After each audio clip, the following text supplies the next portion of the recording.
Hey, what's up guys? Memo CNS Drywall here, doing punch lists on a house that's getting ready to get turned over. Just got a couple patches left.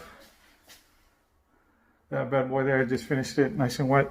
But anyways, I figured I'd shoot a video, show you guys what I do, my preferred method. So if you're a homeowner or a contractor, this is the easiest way that I found to touch up some texture, orange peel texture. Anyways, hope you enjoy the video. Don't forget to like and subscribe. Aloha.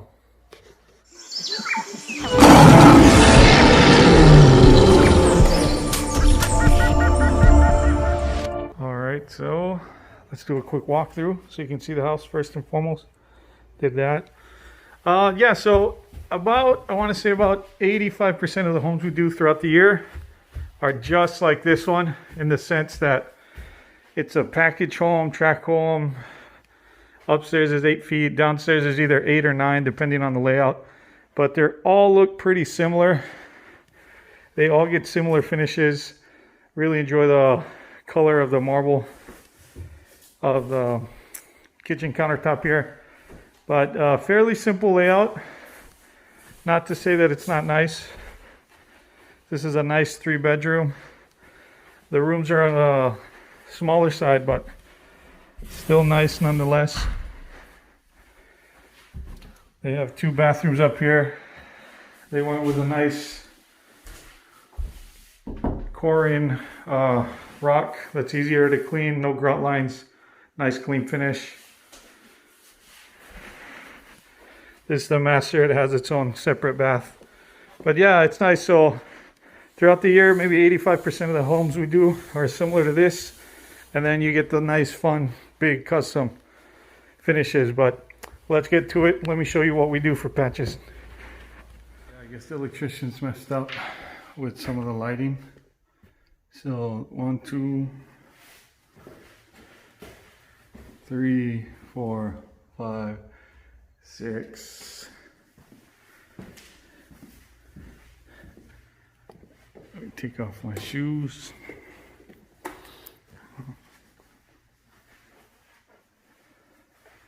7. So right here I already covered it. This was a mistake. There was supposed to be a light over there. Well, there was a can light, but then they changed their mind. They put one of these bad boys here. So now it's up to us to make it look nice.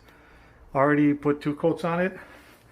What I like to do, since this is a finished home and I want to minimize the mess, is I like to wet sand everything. So I'll show you what I mean by wet sand and how we get rid of those edges, so when we spray you get a nice clean finish with 0 flashing.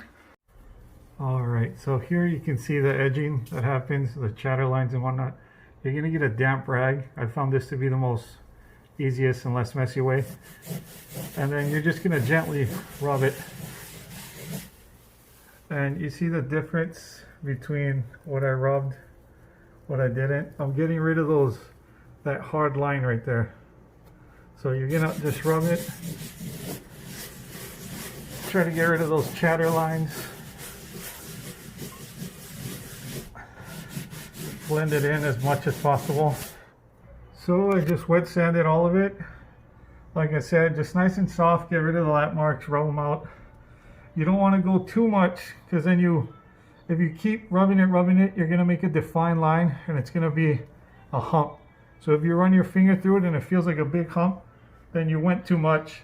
Remember, when patching, when you feather it out, that's your best friend. By feathering out, I mean the wider the better, because you get a gradual fade into the existing and new. So here I did that on purpose so you can see the difference of what to look out for. This is good, and here I went too far. I rubbed too much. I'm gonna have to add a little bit of mud before I spray. Alright, so now we're getting ready to spray. There's a lot of different ways to do this, but I found this to be the easiest, fastest way for me. I know I have a pump texture that I've done videos on. I also have a spray rig and I have a hopper. But for trade damage and small stuff like this, nothing beats the Homax Wall Texture Pro Grade, in my opinion. I like the water base because it's low odor. And if you accidentally get it on top of a finished product, you can just wipe it with a clean rag. If it's the oil base, you got to be super careful, because if it gets on anything, it's going to stain, and it smells bad. If you're in a house by yourself and you're going to be using it throughout the day, you're going to get yourself dizzy unless you wear the proper PPE. But anyways, you're going to want to buy this one with that trigger, super easy. That way you can do it one hand, with the other hand you can hold a shield or cardboard. That's pretty much what I do. I hardly mask off. Only when it's bigger patches against cabinets I'll mask off a little bit. But majority of the trade damage, it's a cardboard or a shield in one hand and this sprayer in the other, since it's so easy to carry.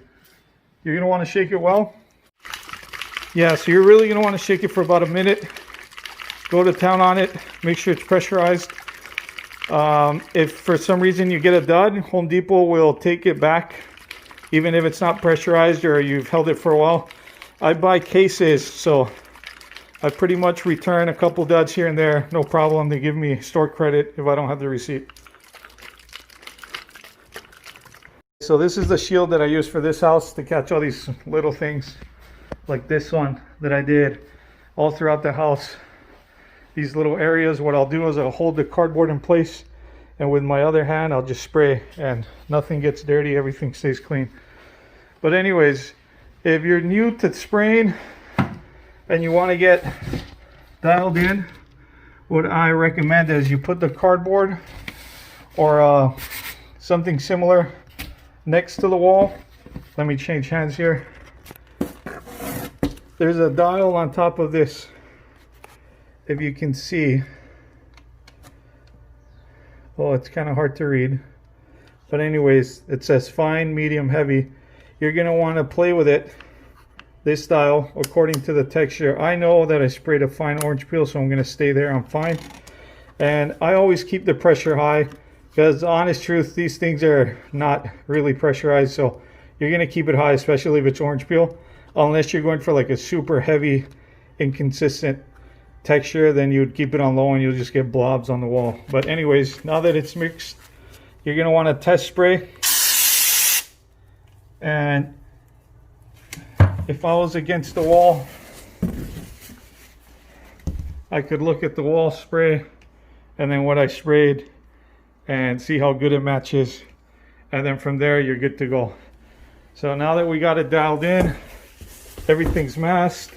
I don't need the cardboard here because I put plastic.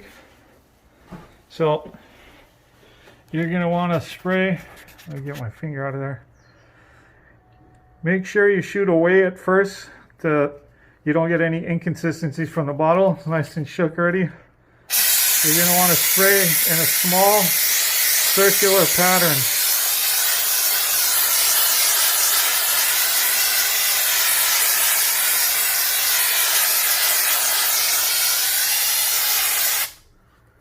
So again, you're going to keep the trigger small circular patterner, making ever so wide, trying to follow an even pace, so when you're done you won't be able to tell what's new, what's old. You'll just get a nice consistent blend. That way if the painter does a good job, you'll never know there was a hole right there. So here my rag is also doubling as a drop cloth, since I'm holding the phone, so nothing will fall on the gang box here or the wire. And pretty much you're going to want to this